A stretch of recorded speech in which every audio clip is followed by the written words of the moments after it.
দাঁড়াও দাঁড়াও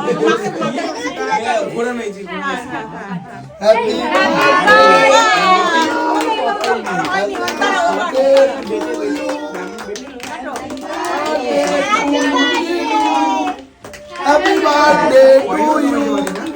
কোনো রকমে বেটুকে দিয়ে কেক কাটানো হলো। বেটু জানো তো গাড়ি এত পছন্দ করে, যে যে গিফটটা দিচ্ছে খালি দেখছে গাড়ি আছে নাকি, আর গাড়ি না পেলে তার মাথা গরম। আচ্ছা সব ছোট মানুষগুলো কি এরকম হয়? কেক কাটার আগে খেয়ে নিচ্ছে, কেকের উপর থেকে টপিংস তুলে, আর এদিকে দেখছে কোথায় গাড়ি আছে, কোথায় কি আছে, কোথায় ললিপপ আছে। আমার বেটুটাই এরকম কি জানি, হয়তো বড় হয়ে গেলে ঠিক হয়ে যাবে, কি বলো তোমরা? আর এইদিকে জানো তো হয়েছিল আরেক কেলেঙ্কারি। রাত্রিবেলায় কেক বানাচ্ছিলাম, তখনই আমার কেক বানানোর বিটারটাই ভেঙে গেছে, আর ক্রিমটা ভালো করে হুইপই করতে পারি, সেই কারণেই ক্রিমটা টু সফট হয়ে গেছে, দিতে অনেকটাই অসুবিধা হচ্ছিল। কি আর করব, নেক্সট টাইম থেকে তো ভেবেছি কেকটা আমি বাইরে থেকেই নিয়ে আসবো।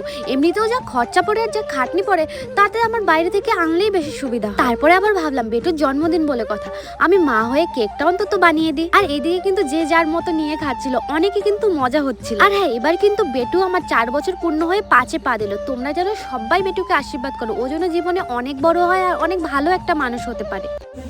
এই রান্না কেমন হয়েছে? আমি করেছি। রান্না কেমন হয়েছে? আমি করেছি।